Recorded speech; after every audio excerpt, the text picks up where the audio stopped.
जय झूलेलाल। सिंधु संगम माचिस मीडिया सां गॾु हिकु गौर करण वारी ख़बर इहा आहे त प्रदेश में थियण वारे नगरीय निकाय चुनावनि जी चर्चा पूरे प्रदेश में जोरों सां हले अथी। राजनीतिअ में दिलचस्पी रखण वारे विभिन्न समाजनि जा सामाजिक नेता प्रयासरत हुआ कि पंहिंजे समाज जूं वधीक खां वधीक टिकटियूं प्राप्त करे पंहिंजा चुनावी प्रत्याशी चुनाव मैदान में लाहियूं। त हिन ई क्रम में असांजे सिंधी समाज जो राजनीतिक सफ़र भी जारी आहे, किंतु देश जी ॿिन्हिनि राष्ट्रीय पार्टियुनि द्वारा असांजे समाज खे कोई विशेष महत्व नथो ॾिनो वञे।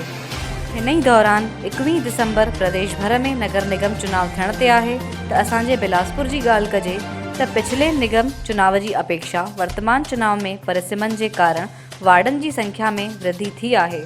पिछले चुनाव में भाजपा पार्टीअ सिंधी समाज के 4 टिकटियूं ॾेई करे विश्वास व्यक्त करे चुनाव मैदान में लाथो हुयो, किंतु वर्तमान में वार्डन की संख्या में वृद्धि थी है। गॾोगॾु 70 वार्डन में मात्र 3 टिकटियूं ॾेई करे समाज के संतुष्ट कयो आहे। त हिन ही प्रकार कांग्रेस पार्टी द्वारा पिछले चुनाव के दौरान 2 टिकटियूं ॾेई करे असांजे समाज के प्रत्याशियुनि खे चुनाव लड़ण जो अवसर ॾिनो, किंतु वर्तमान चुनाव में 1 टिकट की कटौती करे मात्र 1 टिकट ॾेई करे समाज के उपेक्षित कयो वियो आहे, जैसा असांजो समाज कहिड़ी भी तरह से संतुष्ट नाहे। ॿिन्हिनि राष्ट्रीय पार्टियुनि असांजी एकता ऐं ताक़त के नज़रअंदाज कयो आहे। असांखे राजनीतिअ में पंहिंजी पकड़ मजबूत ठाहिणी आहे त समाज के प्रबुद्ध ॼणनि ऐं सामाजिक नेताउनि द्वारा विभिन्न पार्टियुनि जा चुनाव के पूर्व ही पहल करनी पवंदी, अन्यथा सदैव ही इहो क्रम हलंदो रहंदो ऐं असांजे समाज जो राजनैतिक स्थान विलुप्त थींदो वेंदो। बिलासपुर में 5 सिंधी समाज जा उम्मीदवार चुनाव लड़न अथा, जैमें बीजेपी मां 3 उम्मीदवार, कांग्रेस मां 1 उम्मीदवार ऐं 1 निर्दलीय मां बीजेपी मां आहे।